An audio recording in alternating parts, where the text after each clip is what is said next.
سے پہلے حضور پاک صلی اللہ تعالیٰ علیہ وسلم نے حضرت ثعیبہ کا دودھ نوش فرمایا، پھر اپنی والدہ ماجدہ حضرت آمنہ رضی اللہ تعالیٰ عنہا کے دودھ سے سیراب ہوتے رہے۔ حضرت حلیمہ رضی اللہ تعالیٰ عنہا اپنے پاس لے گئیں اور اپنے قبیلہ میں رکھ کر آپ کو دودھ پلاتی رہیں۔ انہی کے پاس حضور پاک صلی اللہ تعالیٰ علیہ وسلم کے دودھ پینے کا زمانہ گزرا۔ شرفا عرب کی عادت یہ تھی کہ اپنے بچوں کو دودھ پلانے کے لیے گرد و نواح دیہات میں بھیج دیا کرتے تھے۔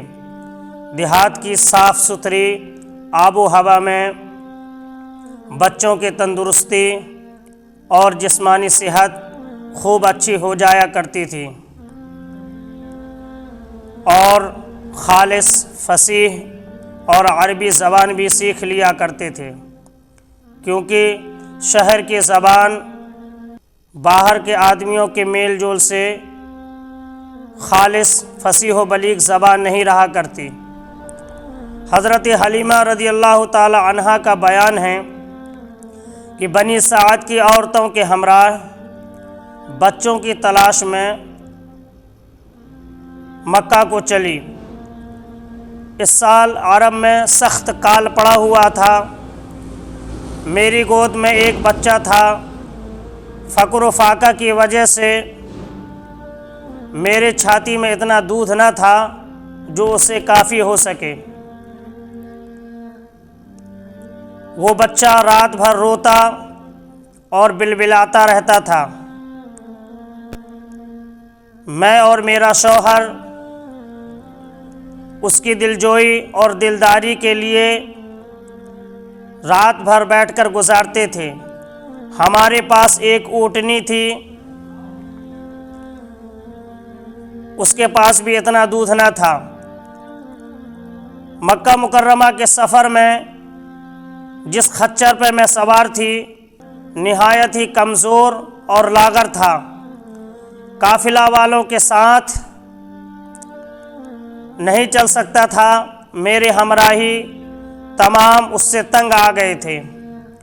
بڑی بڑی مشکلوں کے بعد جب یہ سفر طے ہوا، مکہ مکرمہ کو پہنچے، تو جو عورت حضور پاک صلی اللہ تعالیٰ علیہ وسلم کو دیکھتی اور معلوم ہوتا کہ یہ یتیم ہیں تو کوئی بھی آپ کو لینے کے لیے تیار نہیں ہوتی،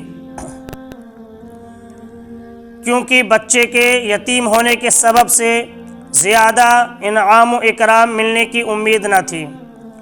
ادھر حضرت حلیمہ رضی اللہ تعالی عنہا کا ستارہ ثریا سے زیادہ بلند اور چاند سے زیادہ روشن تھا۔ ان کے دودھ کی کمی ان کے لیے رحمت کی زیادتی کا باعث بن گئی۔ حضرت حلیمہ رضی اللہ تعالی عنہا نے اپنے شوہر سے کہا کہ اچھا معلوم نہیں ہوتا کہ ہم واپس خالی ہاتھ جائیں، اگر آپ کہیں تو اس بچے کو ہی ہم لے کر چلیں۔ آپ کے شوہر نے منظور کر لیا۔ پھر حضرت حلیمہ رضی اللہ تعالی عنہا اس در یتیم کو لے کر آئیں۔ صرف حضرت حلیمہ ہی نہیں، حضرت آمنہ ہی نہیں، بلکہ تمام کائنات عالم کے مشرق و مغرب میں اجالا ہونے والا تھا۔ یہ خداوند قدوس کا فضل عظیم ہی تھا۔ حضرت حلیمہ رضی اللہ تعالی عنہا کی سوئی ہوئی قسمت بیدار ہو گئی اور سرور کائنات صلی اللہ تعالی علیہ وسلم آپ کی آغوش میں آ گئے۔ جب خیمہ پہنچ کر حضرت حلیمہ دودھ پلانے بیٹھیں تو باران رحمت کی طرح برکات نبوت کا ظہور شروع ہو گیا اور آپ کی پستان میں دودھ اتر آیا۔ حضور پاک صلی اللہ تعالی علیہ وسلم نے اور آپ کے رضائی بھائی نے بھی خوب شکم شیر ہو کر دودھ پیا اور دونوں سو گئے۔ ادھر اونٹنی کے تھنوں میں دودھ بھر گئے، آپ کے شوہر نے دودھ دوہا اور حضرت حلیمہ اور آپ کے شوہر نے بھی خوب دودھ پیا اور شکم شیر ہو کر دونوں سکھ چین کی نیند سو گئے۔ حضرت حلیمہ کا شوہر حضور پاک صلی اللہ تعالی علیہ وسلم کی برکتیں دیکھ کر حیران رہ گیا اور حضرت حلیمہ سے کہنے لگا کہ تم بہت ہی نہایت مبارک بچہ لائی ہو۔ حضرت حلیمہ نے کہا مجھے بھی اسی بات کی توقع ہے اور اللہ کے فضل سے ہم کو ملا ہے، اب ہمارا گھر خیر و برکت سے بھر جائے گا۔ پھر حضرت حلیمہ رضی اللہ تعالی عنہا بیان کرتی ہیں کہ اس کے بعد ہم حضور پاک صلی اللہ تعالی علیہ وسلم کو گود میں لے کر اپنے گاؤں کی طرف روانہ ہوئے۔ اب میرا یہی خچر نہایت کمزور اور لاغر تھا، اب اس کی رفتار تیز ہو جاتی ہے اور کوئی بھی سواری اس کی گرد تک نہیں پہنچتی۔ میرے تمام قافلے کی عورتوں نے مجھ سے کہا حلیمہ یہ وہی خچر ہے جس کو تم لے کر آئی تھی یا تم نے دوسرا خرید لیا ہے؟ الغرض ہم سفر کرتے ہوئے گھر کو پہنچ جاتے ہیں،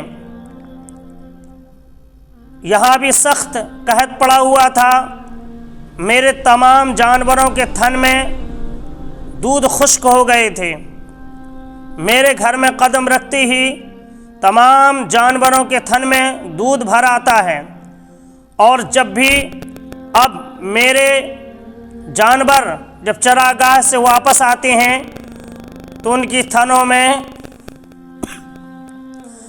دودھ بھرا ہوا ہوتا ہے اور میرے بستی کے کسی کے جانوروں میں ایک قطرہ بھی دودھ نہیں ملتا ہے۔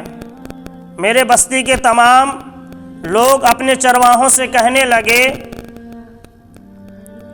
کہ تم بھی اپنے جانوروں کو وہیں چرایا کرو جہاں حضرت حلیمہ کی بکریاں چرا کرتی ہیں۔ اب وہ تمام کے تمام لوگ جتنے بھی تھے، تمام چرواہے اب وہیں اپنی بکریاں، اپنے جانوروں کو، مویشیوں کو چرانے لگے جہاں حضرت حلیمہ رضی اللہ تعالی عنہا کی بکریاں چرا کرتی تھیں۔ حضرت حلیمہ فرماتی ہیں کہ اس میں چراگاہ اور جنگل کا کوئی عمل دخل ہی نہیں تھا، یہ تو برکات نبوت کا فیض تھا جس کو میں اور میرا شوہر یہ دونوں ہی سمجھ سکتے تھے، میرے قبیلہ کا کوئی شخص اس کو سمجھ نہیں سکتا تھا۔ الغرض ہر دم ہر قدم پر ہم برابر حضور پاک صلی اللہ تعالی علیہ وسلم کی برکتوں کا مشاہدہ کرتے رہے، اور جب 2 سال ہو جاتے ہیں تو میں نے ان کو اپنا دودھ چھوڑا دیا۔ حضور پاک صلی اللہ تعالی علیہ وسلم کی تندرستی، نشو و نما کا حال یہ تھا کہ آپ 2 سال میں خوب بڑے معلوم ہونے لگے۔ دستور کے مطابق حضور پاک صلی اللہ تعالی علیہ وسلم کو آپ کی والدہ ماجدہ کے پاس میں لے آئی اور آپ کی والدہ ماجدہ نے حسب توفیق ہمیں انعام و اکرام سے نوازا۔ گو قاعدہ کے مطابق حضور پاک صلی اللہ تعالی علیہ وسلم کو اپنے پاس ہمیں رکھنے کا کوئی حق نہیں تھا، لیکن حضور پاک صلی اللہ تعالی علیہ وسلم کے برکات نبوت کی فیض کی وجہ سے ایک لمحہ کی بھی جدائی برداشت نہ تھی۔ عجیب اتفاق، اس سال مکہ معظمہ میں وبائی بیماری پھیلی ہوئی تھی۔ میں نے آپ کی والدہ ماجدہ حضرت آمنہ رضی اللہ تعالی عنہا کو بیماری کے بہانے سے آپ کو راضی کر لیا اور آپ رضامند ہو جاتی ہیں۔ پھر حضور پاک صلی اللہ تعالی علیہ وسلم کو ہم واپس اپنے گھر لے آتے ہیں، ہمارا مکان پھر سے رحمتوں برکتوں کی کان بن جاتا ہے۔ ایک روز حضور پاک صلی اللہ تعالیٰ علیہ وسلم مجھ سے کہنے لگے، اماں جان میرے بھائی بہن صبح کو نظر نہیں آتے ہیں، وہ کہاں چلے جاتے ہیں؟ آپ نے کہا وہ جنگل میں بکریاں چرانے کے لیے چلے جاتے ہیں۔ آپ نے کہا کہ مجھے بھی اجازت دے دیجیے۔ حضرت حلیمہ نے حضور پاک صلی اللہ تعالی علیہ وسلم کے اصرار کرنے پر آپ رضامند ہو جاتی ہیں۔ اب روزانہ حضور پاک صلی اللہ تعالی علیہ وسلم اسی جگہ پر جایا کرتے تھے جہاں حضرت حلیمہ رضی اللہ تعالی عنہا کی بکریاں چرا کرتی تھیں۔ وہاں جا کر آپ بکریوں کی دیکھ بھال کیا کرتے تھے، جو تمام انبیاء اور رسولوں کی سنت ہے۔ آپ نے اپنے عمل سے بچپن ہی میں ایک خصلت نبوت کا اظہار کر دیا۔ وہ ہر عالم کی رحمت ہیں، کسی عالم میں رہ جاتے، یہ ان کی مہربانی کہ یہ عالم پسند آیا۔